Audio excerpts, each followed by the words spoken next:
except perhaps bureaucratic warnings that most of the world tends to ignore. The United Nations has issued one such for Iran. It has made a big claim. The UN says Iran can make a nuclear weapon. It claims that Tehran has enough uranium for a bomb. The impasse over the Iran nuclear deal allowed Tehran to build up that stockpile, but the Iranian regime is facing a backlash from within. Massive protests have broken out against the establishment. Our next report tells you why. The United Nations is worried about Iran.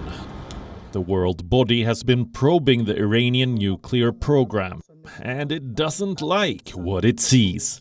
The UN says Tehran has enough uranium to make a nuclear bomb. Traces of uranium have been detected at several sites. The metal is a key ingredient for a bomb. The International Atomic Energy Agency, or the IAEA, seems to concur with the UN's assessment. It says Iran has around 43 kilograms of uranium. It has been enriched to 60%. To make it weapons grade, you have to enrich uranium to 90%. Reports say Tehran is a couple of weeks away from getting there. Iran has refuted all of this. متاسفانه گزارش منصفانه و متوازن نیست. Unfortunately, the report by the IAEA is not fair and balanced. It is feared that political pressure by the Zionists and others have made the reporting deviate from technical direction to political direction. We expect that this behavior is corrected. معمول آژانس از فضای فنی به فضای سیاسی. That message was also for the US and allies.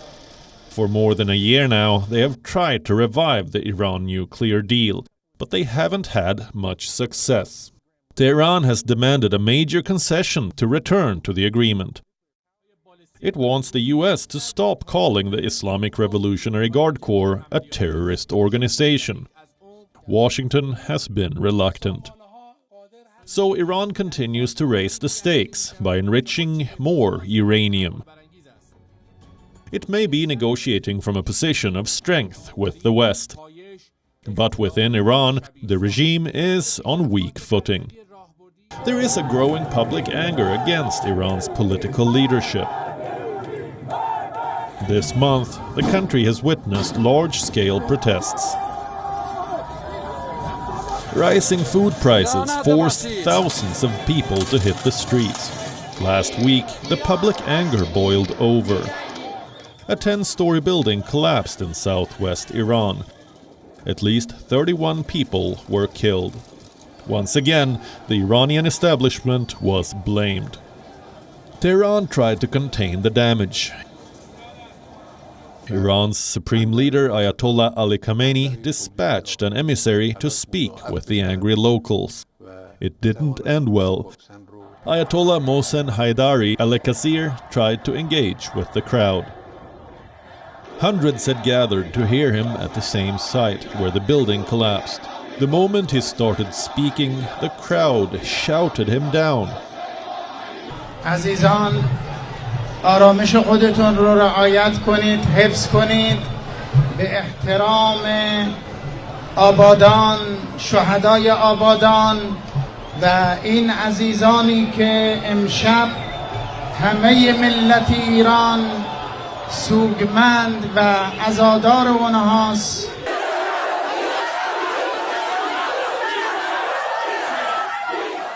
Iranian state television was broadcasting the speech. It quickly cut out of it once the protests began.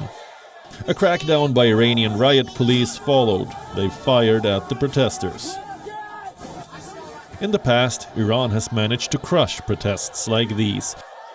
But this time, the crackdown has led to a strong public reaction. The protests are intensifying.